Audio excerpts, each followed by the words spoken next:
तनु की तबीयत अभी भी ठीक नहीं लग रही थी, पर उसे आभास था तेज यही है। उसे शोभा जी और शिल्पा संभाले हुई थी। उसने शिल्पा की ओर देखकर कहा, शिल्पा जाने क्यों, लगता है मैं तेज के बहुत करीब हूँ।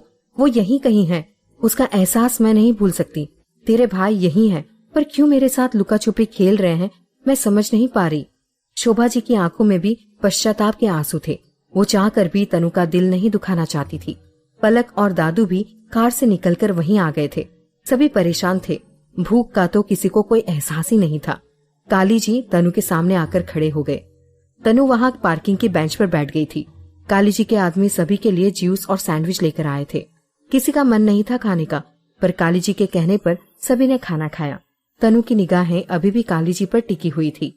काली जी ने दिल कड़ा करके तनु के आगे बैठते हुए कहा, मैंने तुम्हें अपनी बहन माना है, तो अब जो कह रहा हूँ जानता हूँ वो माफी के लायक कहीं से नहीं है, पर एक बार मेरी पूरी बात सुन लो। सभी आश्चर्य से काली को देख रहे थे।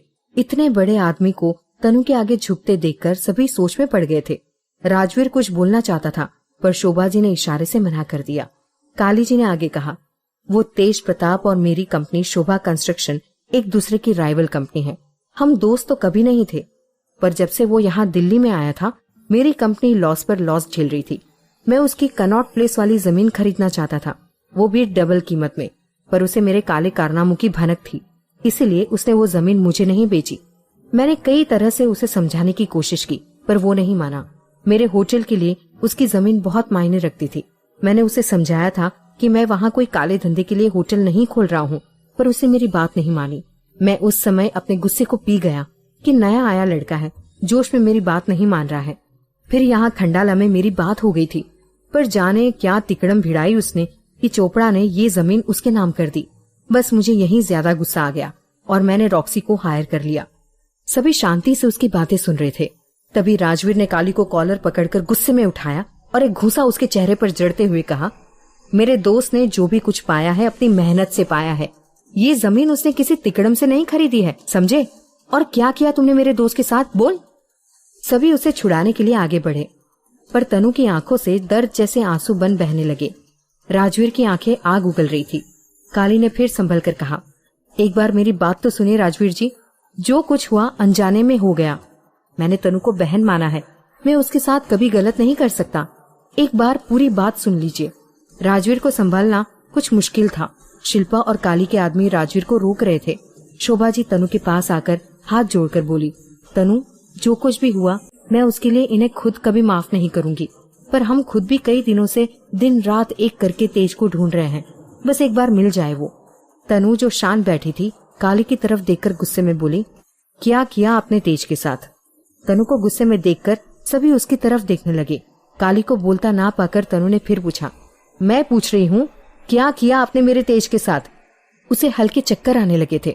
उसने अपने सर को पकड़ा और फिर पूछा, कहते क्यों नहीं, क्या किया आपने?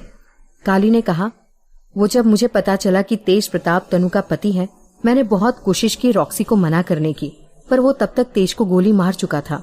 काली की बात सुनकर सभी की आंखों में आंसू आ गए। तनु अपने को संभालते हुए काली के पास आई और हाथ जोड़कर बोली, अब कहाँ है तेज? प्लीज लौटा दीजिए मेरे तेज को। मेरे पास उनके अलावा और कोई नहीं है। सब कुछ माफ कर दूंगी मैं, बस एक बार मिलवा दीजिए मुझे उनसे। काली ने अपना सर झुकाते हुए कहा, वो रॉक्सी ने तेज को पुणे के हाईलैंड ब्रिज से नीचे फेंक दिया था और तब से हम भी उसे ढूंढ रहे हैं। मुझे खुद नहीं पता तेज कहाँ है, पर वो जिंदा है इतना मुझे पता है।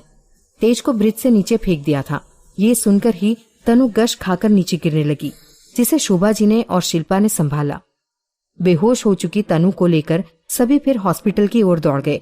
उधर दादू के दिल का दर्द भी बढ़ने लगा था। काली भी उनके पीछे जाने लगा तो राजवीर ने धक्का मारते हुए कहा, तुम्हें तो मैं देख लूंगा, सजा भी कम पड़ेगी तुम्हारे लिए। अपनी शक्ल मत दिखाना अब।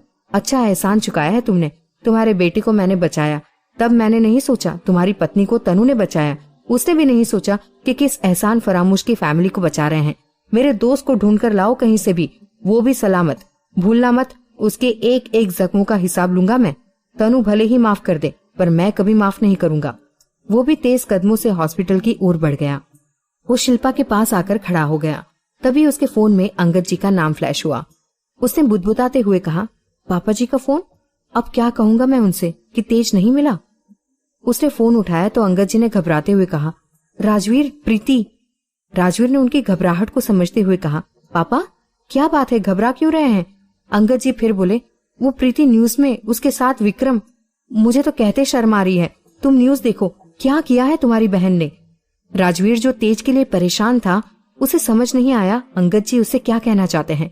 वहीं अंगद जी ने परेशान होकर फोन रख दिया। उधर गुरप्रीत जी कई बार प्रीति को फोन लगा चुकी थी। इस बार प्रीति ने घबराते हुए फोन उठा लिया। गुरप्रीत जी सीधे ही चिल्लाकर बोली, कहाँ हो अभी? प्रीति उनके गुस्से को महसूस करके बोली, शिमला में। मॉम मेरी बात तो सुनिए। गुरप्रीत जी बोली, यही करने गई थी वहां? प्रीति ने सुबकते हुए कहा, मॉम प्लीज आप तो समझिए, मैं खुद नहीं जानती ये सब क्या है, मुझे कुछ नहीं पता। गुरप्रीत जी बोली, ये दिन दिखाने के पहले रबजी उठा क्यों नहीं लिया मुझे?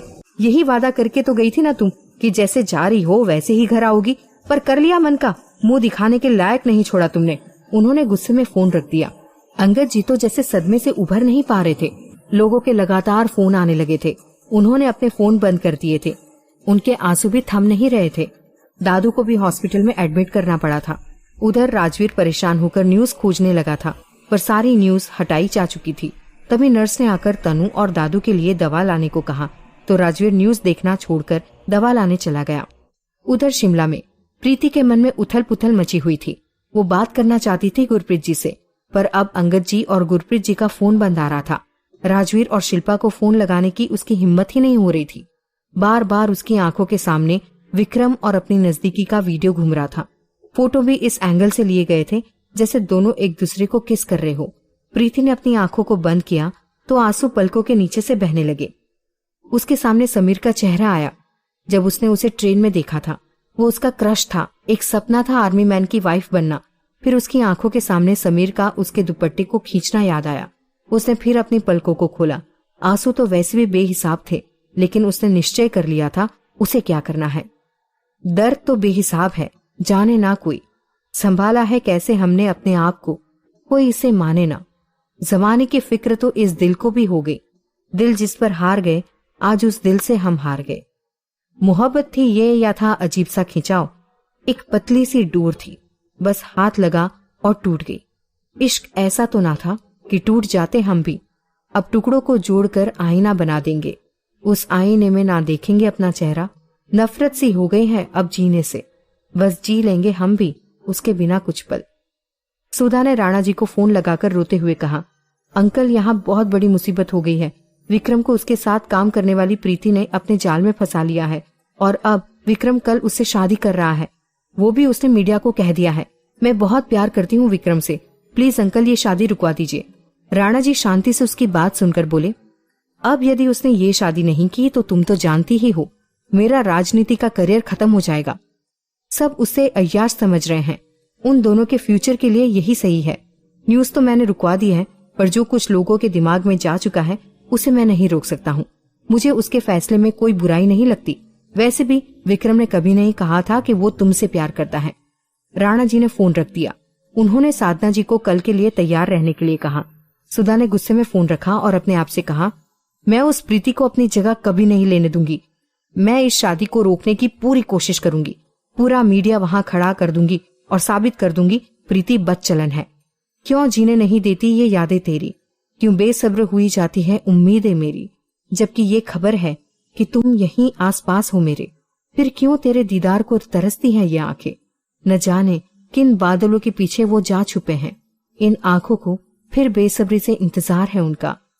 दर्द दिल का संभाला ना जाए अब की, आस है तो बस तेरे आने की।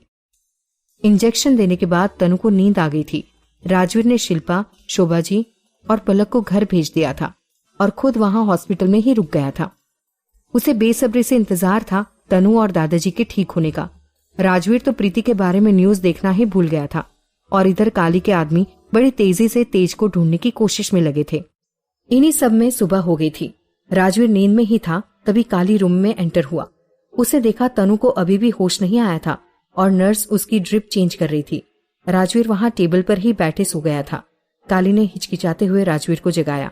राजवीर ने जैसे ही काली को सामने देखा वो चिल्ला उठा, तुम यहाँ क्या कर रहे हो? मैंने कहा था ना तुम मेरे सामने मत आना, फिर भी तुम्हारी समझ नहीं आई।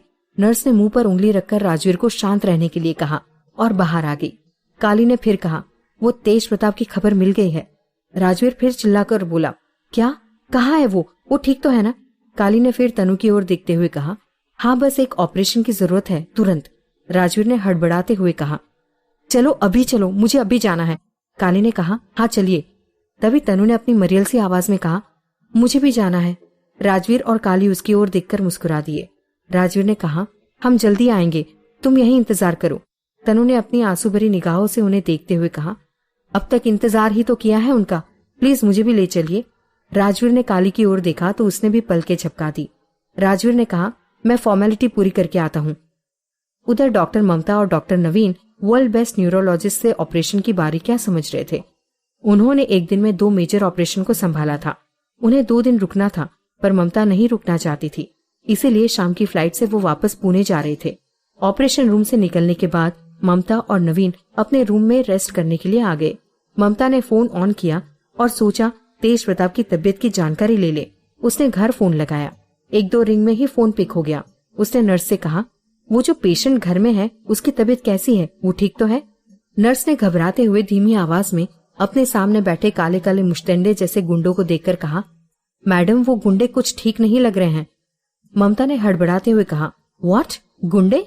वो घर पहुंचे? हमने तो बहुत सावधानी रखी थी, वो ऐसे कैसे आ गए? किसने दी खबर? सारे दरवाजे अच्छे से बंद कर लो, वो लोग अंदर नहीं आने चाहिए। नर्स ने घबराकर कहा, पर मैडम वो लोग तो अंदर आ गए हैं। ममता ने उधर से घबराकर कहा, तुम पुलिस को फोन लगाओ।